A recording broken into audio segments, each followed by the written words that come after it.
Hello,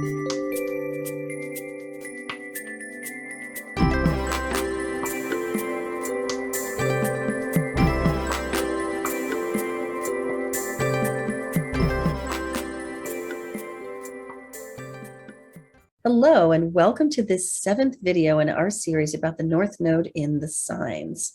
We are the astrologers of Pandora Astrology. I'm Jamie Kale Miller. I'm in Berkeley, California. I'm Julia Mijas in Pioneer, California. Today, we're going to tell you what it's like when you have the North Node in Libra in your natal chart, which means, of course, that you will also have the South Node in Aries. This one is really fun to talk about, so let's get started. The nodes speak about your destiny. And Julia, how about if you crack on with this one?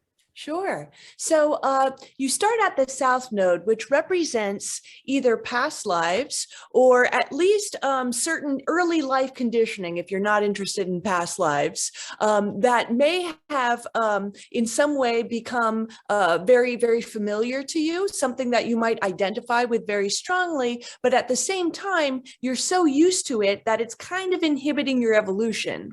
And then the North Node is sort of this trajectory, as Jamie says, it cuts a path of destiny across the chart. So the trajectory sort of aims towards the North Node, which shows you a sign which you might not relate to as easily. It might feel a little strange, and it might feel a little unfamiliar for you. However, if you do try to incorporate it into your life and you do sort of work to if you sort of emphasize the things in your life that sign might represent, you might find that it's actually a catalyst for your own evolution, and that you can just sort of really develop a lot, either on a personal level or a spiritual level.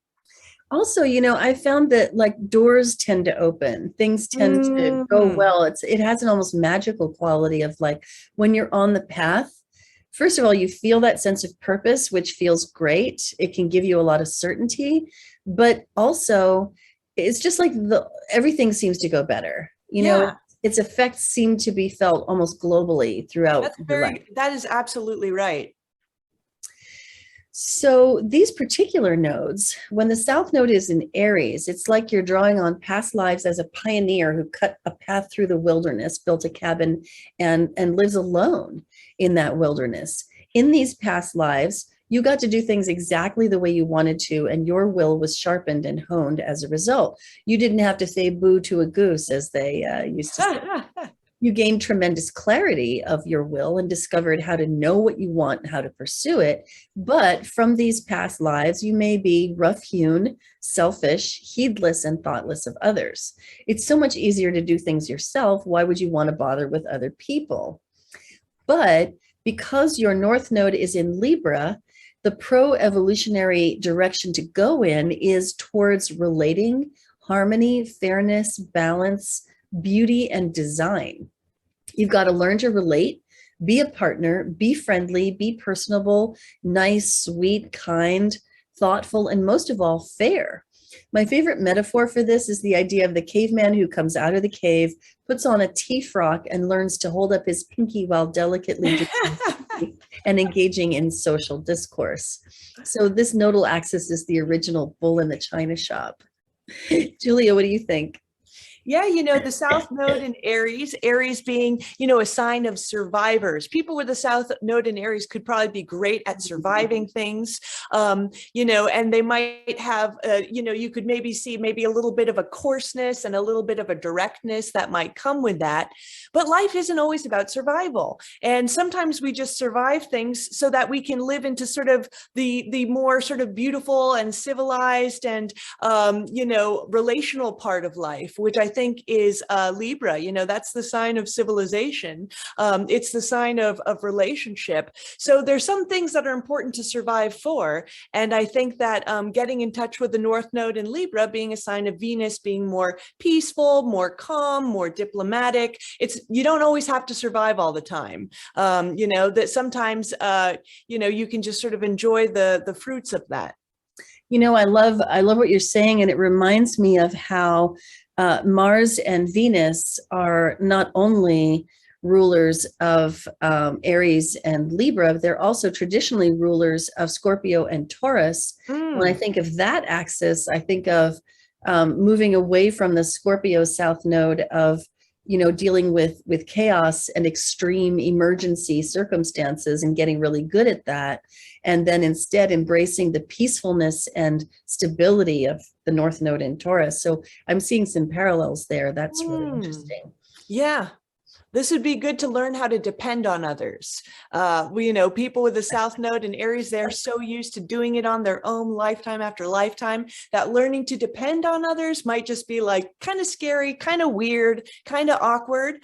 But yeah, there's, life isn't just about surviving. Yielding so much goodness when you do it. Mm-hmm.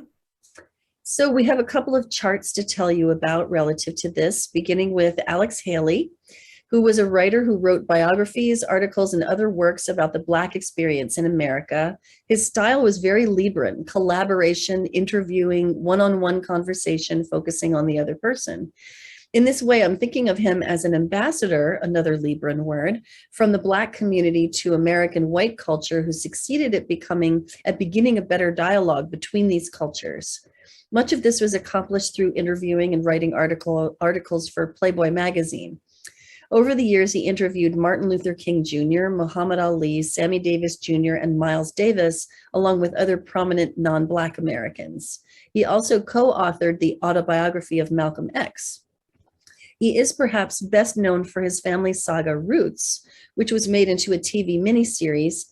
Here, Haley's South Node in Aries held him back, as he was accused of copying paragraphs from another writer's work and using them in his own. Also, his research was based on his family's oral history, and he traveled to Africa to consult with an oral historian, but ultimately the accuracy of major parts of his book was disputed. So while Haley was a bold and pioneering person carrying forward his South Node in Aries traits, he may at times also have been overly fast-moving and slapdash, also Aries traits, and he may have created it resulted in a kind of a warlike dispute over the veracity of his work, sadly.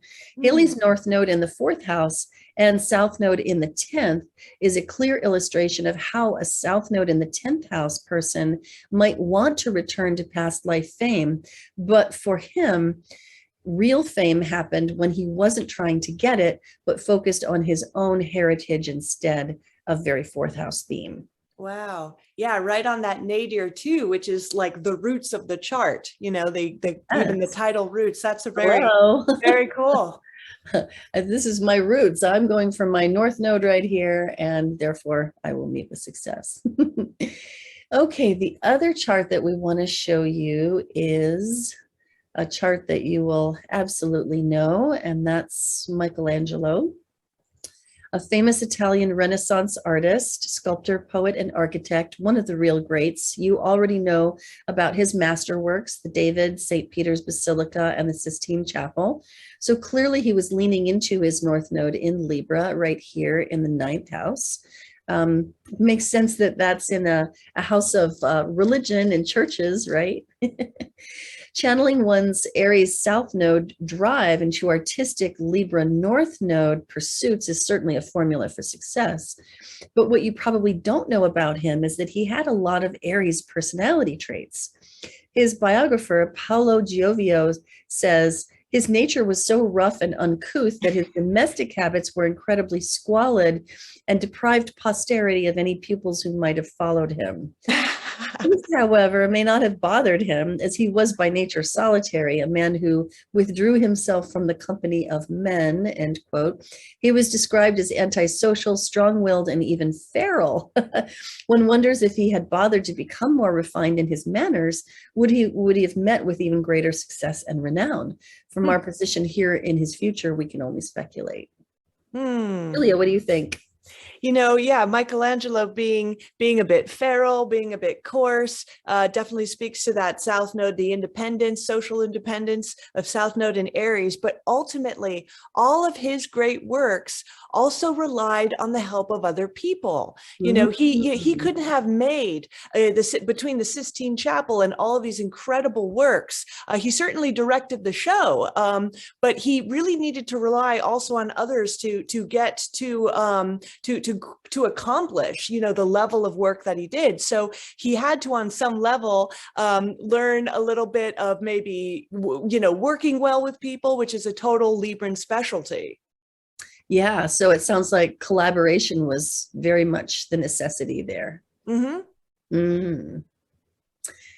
All right. Well, that's the stuff that we have for you today. Hope you enjoyed it. If this is your nodal axis and you want to know more about it, you can get a reading by checking our website, pandoraastrology.com, and clicking into the readings tab. And until next time, we'll see you around the cosmos. Bye. Bye-bye.